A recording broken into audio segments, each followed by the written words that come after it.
வணக்கம் மக்களே, welcome back to our channel Sathya Dinesh. இப்போ நம்ம எங்கே போகிறோம்? இதை எல்லா குழந்தைங்களும் கேட்டிருப்பாங்க. டோராவின் பயணங்கள் அந்த மாதிரி தாங்க நாங்களும் கிளம்புனோம். அப்படி நம்ம கிளம்புன இடம் என்ன அப்படிங்கிறத நான் சொல்கிறேன். என் லைஃப்பில் ஃபஸ்ட் டைம் நான் இந்த இந்த இடத்துக்கு போகிறேன். எனக்கு ரொம்ப ரொம்ப பிடிச்ச இடம்னு கூட சொல்லலாம். அது எந்த இடம்னு இப்போ நீங்களே பாருங்கள், இந்த போர்டில் தெரியும். திருவண்ணாமலைக்கு தாங்க போயிட்டுருக்கோம். நான் தான் டோரா, என் கூட வந்த புஜ்ஜி இவர் தாங்க என்னோடய தம்பி. லாஸ்ட் டைம் நம்ம தீபத்தன்னைக்கு பக்கத்தில் இருந்த சிவன் கோயிலுக்கு போயிருந்தோம். அங்கே எனக்கு ஒரு ப்ளவுஸ் பீஸும் இந்த மங்கள பொருளோடு சேர்த்து ஒரு 5 விளக்கு கொடுத்துருந்தாங்க. அந்த விளக்கை எடுத்துகிட்டு நம்ம அண்ணாமலையாரை பார்க்குறதுக்காக கிளம்பிட்டேங்க. ஃபஸ்ட் டைம் ஃபேமிலியாக போயிருந்தோம். அப்போ பார்த்திங்கன்னா திடீர்னு நைட்டு பிளான் பண்ணி மார்னிங் கிளம்பி போயிட்டோம். அதனால் விளக்கு இதெல்லாம் எதுவும் அங்கே பெருசாக வாங்கிட்டு போக முடியலை. இந்த டைம் நீ அவ்வளோ கஷ்டப்படாத, நானே உனக்கு தரேன், இதை எடுத்துகிட்டு போய் நீ என் கோயிலையே ஏற்றிரு அப்படிங்கிற மாதிரி தாங்க அவர் எனக்கு கொடுத்துருக்காரு. அப்புறம் இது பார்த்திங்கன்னா இலுப்பை எண்ணெய். எப்பயுமே நான் சிவன் கோயிலுக்கு போனேன்னா இலுப்பை எண்ணெயில் தான் தீபம் போடுவேன். இது நம்ம குலதெய்வ கோயிலில் போடுறதுமே ரொம்பவே சிறப்புன்னு சொல்லுவாங்க. ஒரு வழியாக கோயிலுக்கு போயிட்டோங்க. ஃபஸ்ட் டைம் ஆரம்பிக்கிறோம். பூதநாராயணர் சுவாமியை கும்பிட்டு அப்புறம் ரெட்டை பிள்ளையார்கிட்ட வந்தோங்க.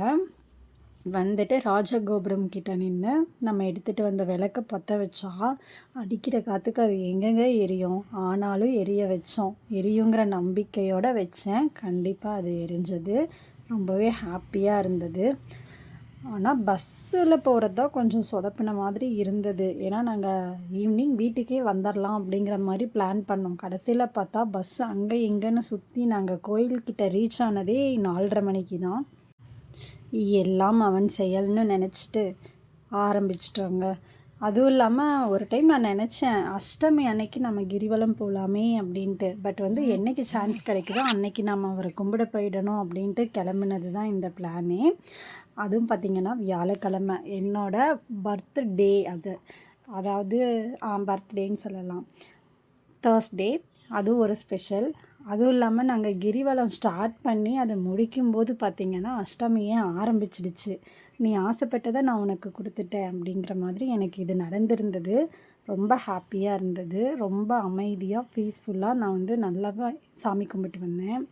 இது தாங்க அந்த தேர். அதாவது அந்த சாமியெல்லாம் தீபத்தப்போ எடுத்துகிட்டு வராங்க. அந்த 10 நாள் சம்திங் அந்த விசேஷம் நடக்கும் அப்படின்னு சொன்னாங்கல்ல, அந்த தேர் தாங்க இது. ஃபஸ்ட்டு நம்ம பார்த்த லிங்கம் இந்திரலிங்கம். பாருங்கள், கிளம்பிட்டேன் அண்ணாமலையாரை நோக்கி. இப்படியாவது நம்ம கிரிவலம் நடந்துடணும். நான் இவ்வளோ தூரம்லாம் செப்பல் இல்லாமல் நடந்ததே இல்லைங்க. இதுதான் ஃபஸ்ட் டைம் நான் கிரிவலம் போகிறதுமே. அதாவது முடியும் அப்படிங்கிற ஒரு நம்பிக்கை, அவர் இருக்கார் அப்படிங்கிற ஒரு நம்பிக்கை, அவ்வளோதான். மற்றபடி வேறு எதையுமே நம்பலை. கிளம்பியாச்சு. ஆரம்பிக்கும்போது நான் காலில் எதுவுமே இல்லாமல் தாங்க ஆரம்பித்தேன். இது தாங்க அண்ணாமலையாருடைய அந்த மலை. ஆனால் இந்த கிரிவல பாதையை இன்னும் கொஞ்சம் க்ளீனாக வச்சுக்கலான்னு நினைக்கிறேங்க. ரொம்ப இதாக இருந்தது.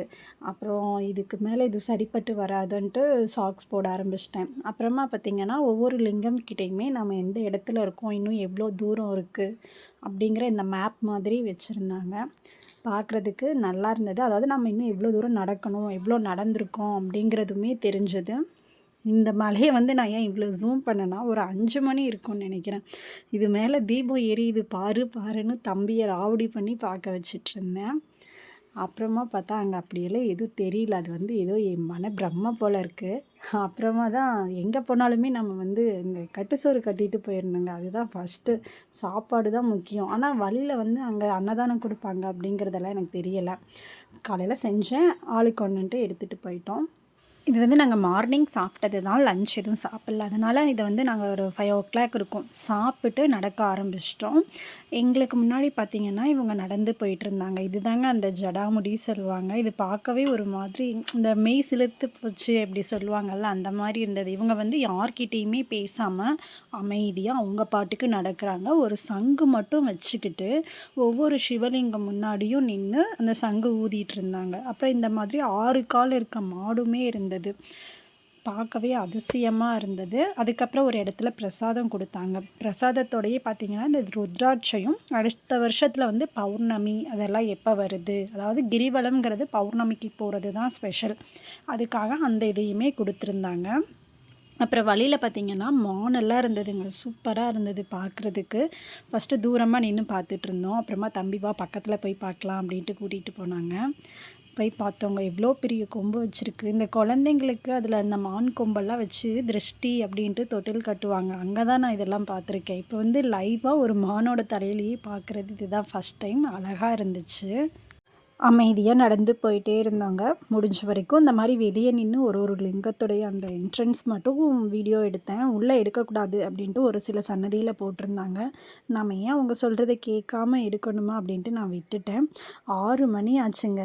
வாழ்நாளில் நான் பார்க்கணுன்னு நினச்ச ஒன்றை பார்த்துட்டேங்க. அவ்வளோ ஒரு சந்தோஷம். இது வந்து ஸ்டார்டிங்கில் ஏற்றினோடனே அந்த மரக்கிளை சந்தில் குட்டியாக தெரிஞ்சது தான். அப்பயும் தம்பி சொல்லிகிட்டே இருந்தாங்க, இன்னும் கொஞ்சம் முன்னாடி போனால் நல்லா தெரியும், வா போகலாம் வா போகலான்னு கூப்பிட்டுக்கிட்டே இருந்தாங்க. ஆனால் அதை பார்த்த ஒரு சந்தோஷத்தில் எங்கெங்கெல்லாம் தெரியுதோ அங்கங்கெல்லாம் நின்று வீடியோ எடுக்க ஆரம்பிச்சிட்டேங்க. இது வந்து சூரியலிங்கம். இந்த இடத்துடைய கோயிலுக்குள்ளே போகும்போது பார்த்திங்கன்னா இவ்வளோ குனிஞ்சு போகிற மாதிரி தான் இருந்தது. இது நல்லா ஒரு டிஃப்ரெண்ட்டாக இருந்தது. இங்கே பாருங்கள், இந்த இடத்துல எவ்வளோ ஒரு அழகாக தெரியுது. ஆக்சுவலி 6 மணிக்கு தான் அந்த தீபம் வந்து ஏற்றுவாங்க போல் இருக்குது. இப்போ நாங்கள் வந்து இவ்வளோ தூரம் நடந்துட்டு வந்திருக்கோங்க. வெற்றிகரமாக நடந்துட்டோம். நடுவில் எங்கேயும் நாங்கள் உட்காரவும் இல்லை. பொறுமையாக நடந்தால் நாம் பாட்டுக்கு நடந்து வந்துகிட்டே இருக்கலாங்க. உட்காந்து வர்றது தான் கொஞ்சம் கஷ்டமாக இருக்கும் அப்படின்ட்டு நான் நினைக்கிறேன். அப்புறம் இந்த இடத்துல பார்த்திங்கன்னா ஒரு பெரிய சிவலிங்கம் இருந்ததுங்க. சூப்பராக இருந்தது. வெளியே இருந்து பார்த்தாவே இவ்வளோ பெருசாக தெரிகிற மாதிரி இருந்தது. கொஞ்சம் டைம் ஆகவும் ஆரம்பிச்சிடுச்சு. அதனால் முடிஞ்ச வரைக்கும் நாங்கள் இந்த டைமுக்கு மேலே வந்து வெளியே இருந்தே பார்த்துட்டே போக ஆரம்பிச்சிட்டோம். ஆனால் யாராவது கிரிவலம் போகணும் அப்படின்னு பிளான் பண்ணாங்கன்னா, அந்த வெயில் கம்மியாக இருக்க டைமில் வந்து காலையிலேயே கிளம்புனா ஈவினிங்குள்ளே பொறுமையாக எல்லா சாமியையும் உள்ளே போய் பார்த்துட்டு ரிலாக்ஸாக வரலாங்க. ஒரு அர்ஜென்ட் இல்லாமல் வெற்றிகரமாக கோயிலை ரீச் பண்ணிட்டோம். இங்கே பாருங்கள், இந்த கோபுரம் எவ்வளோ ஒரு அழகாக தெரியுது. பக்கத்தில் அந்த மலை உச்சியில் எரியக்கூடிய தீபமும் அண்ணாமலையாருடைய கோபுரம், ராஜ கோபுரமும் அவ்வளோ ஒரு அழகாக இருந்தது பார்க்குறதுக்கு. இது வந்து நான் நைட் டைமில் இப்போ தான் லைவாக ஃபஸ்ட் டைம் பார்க்குறேன். நல்லா இருந்தது அந்த லைட்டு வெளிச்சத்தில் பார்க்குறதுக்கு. வெற்றிகரமாக முடிச்சுட்டு நாங்கள் பஸ் ஏறும்போது பார்த்திங்கன்னா 10:30 ஆகிடுச்சுங்க. ஆக்சுவலி இது வந்து சீசன் டைம் கிடையாது. நடுவில் போகிறதுனால பஸ்ஸு தான் கொஞ்சம் இல்லை ரொம்பவே பிரச்சனையாக இருந்தது. நாங்கள் வந்து இப்போ திருவண்ணாமலையிலேருந்து கிருஷ்ணகிரி போய் அங்கேருந்து தருமபுரி போகிற மாதிரி ஆயிடுச்சு. ஏர்லி மார்னிங் ஒரு 3 தான் நாங்கள் தருமபுரியே ரீச் ஆனோம். இந்த பஸ்ஸு மட்டும் கொஞ்சம் நல்லா இருந்தால் நல்லாயிருக்கும்னு நினைக்கிறேன். மற்றபடி வேறு எதுவுமே இல்லைங்க. அவனருளாலே அவன்தாள் வணங்கிங்கிற மாதிரி அவருடைய அனுமதியோட சந்தோஷமாக கும்பிட்டு வந்துட்டோம்.